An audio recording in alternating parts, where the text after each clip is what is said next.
Good morning, sir. Are you Vishal? Yes, ma'am. And this is cause number 25 DCCR 0507. Mr. Vishal was previously in court, entered a plea of guilty to the state jail felony offense of criminally negligent homicide. This was unagreed. The plea was, I've received the pre-sentence report. Has everyone had an opportunity to review that report? We have, Judge. State has, Judge. Are there any additions or corrections to the report? Not from us, Judge. Not from the state. All right, then, Mr. Birch, you may proceed. Judge, we're asking the court to consider probation. This case is unique, I would argue, for a variety of reasons. First and foremost, this court is very familiar with me and my proclivities. I would try this case 100 times out of 100. When I walked in to talk to him the first time, he said, I want to accept responsibility. That almost never happens. He didn't shirk his responsibility. He didn't, we can talk all day about the fog. We can talk about the text dot needs to get their act together with the shoulders on the highway, whatever we want to talk about. He wanted to take responsibility. And he said it from the first day. When was the last time you ever saw me come in and plead on the first hearing, plead guilty to a serious offense like this? Never. He wanted to do that. That was him wanting to do that. And so from that standpoint, it's a unique case. The other reason it's a unique case is there's no aggravating factors here. He's not intoxicated. He's not on his phone. He's not doing anything other than driving his vehicle. Now, what happened to these people in the end result is absolutely tragic. And again, he's taking full responsibility for that. But I will tell you, Judge, if he'd had 5 more seconds notice, he wouldn't have been able to stop the vehicle. It had 10 more seconds notice. He wouldn't have been able to stop the vehicle. He's doing the speed limit. He's driving on the highway, and there are vehicles on his left and behind him, and there is a stopped vehicle on the interstate. I mean, there's not a scenario in which maybe the injuries are less, but there's not a scenario in which this accident does not happen. And so, again, he's saying, I should have been more careful. I could have done other things. I could have fixed this. And the way he's saying that is with his plea and also his statements here. He expresses deep remorse. He struggles to sleep at night. He feels guilty about what happened to these people. And again, there's nothing redeeming about the outcome for these decedents, these victims. But the reality is, this is a situation that is a terrible, tragic accident. He is trying to take responsibility. I think that is, again, at least from my standpoint, is somewhat unique. And I'm asking the court to at least consider the distinct possibility and the option here that you have to grant him deferred adjudication probation. He would give up his driver's license. He'll give up his CDL. He'll do whatever the court orders in order to comply with probation. But putting him in the state jail for another year and a half is not going to fix anything. It's not going to make it any better for these decedents. It's not going to make it any better for their families. It's not going to do anything to anyone other than just cause him to not be out in the world for a year and a half. And that's it. And so this court could supervise him. This court could oversee his continued acceptance of responsibility and also protect the public at the same time. So we're asking the court to consider doing that, and that is our request. All right, thank you. Mr. Coleman? Thank you. I'll be brief. Are there any holds? No. I'll be brief, Judge. Mr. Gertz and I agree on one thing, that I, like him, would try this case up, as he puts it, 100 out of 100 times. Myself, Judge, this is no accident. This is pure negligence, as it is a definition of negligence. I'll spare the court. I didn't of showing the court the video. The tractor trailer that this defendant was operating that day was equipped with dash cam, or a version of dash cam video.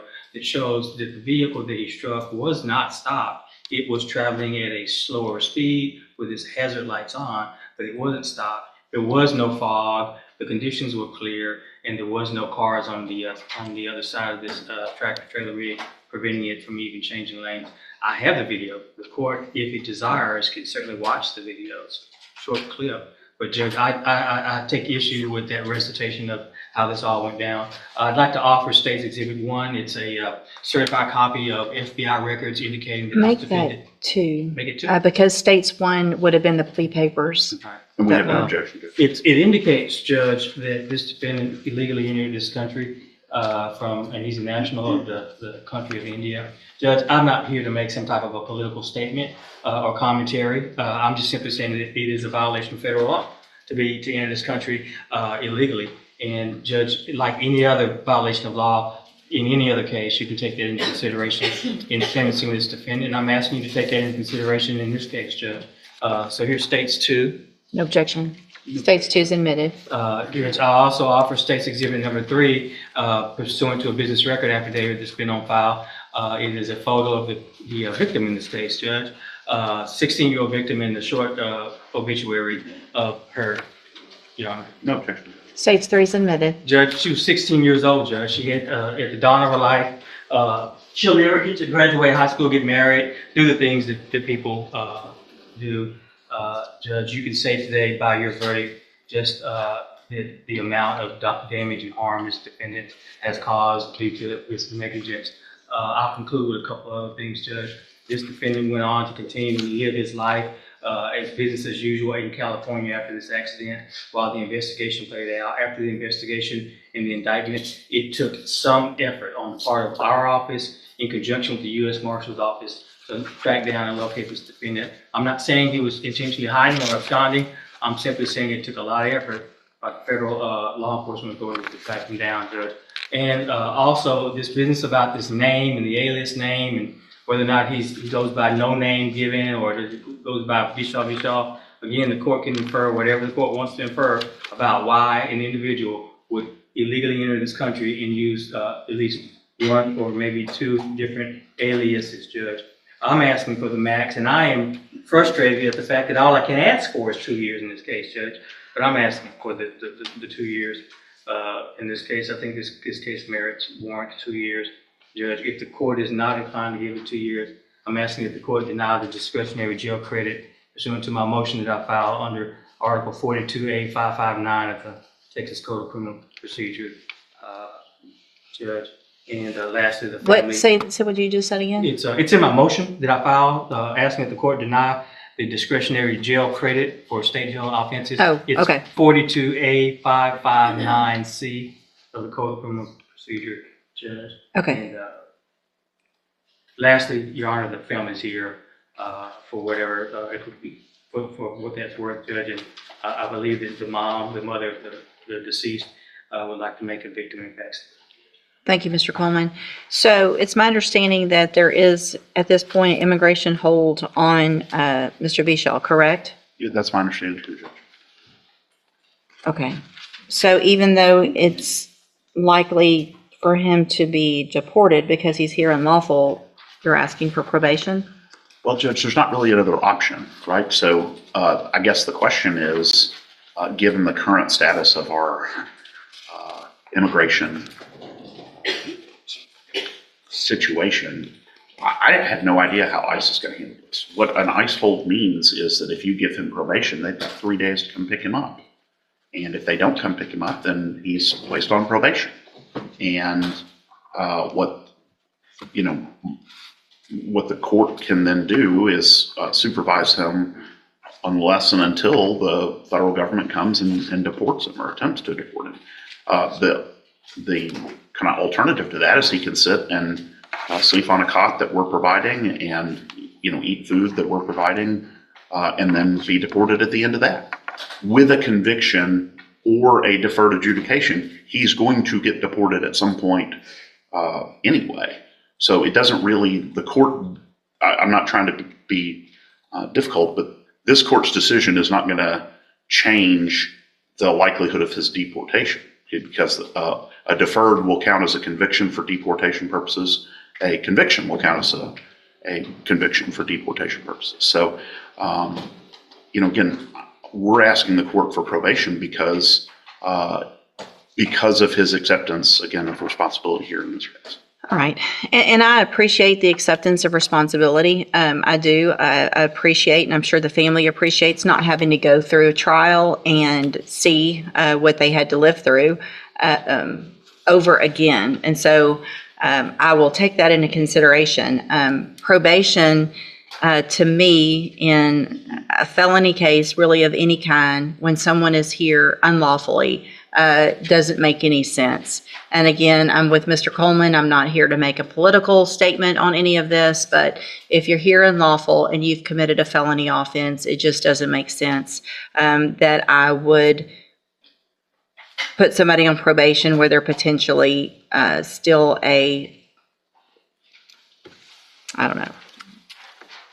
threat to the safety of our citizens. And the no name thing gives me some concern. Also, I feel like that is just potentially an attempt to avoid probably some issues with immigration and some issues with potentially this case.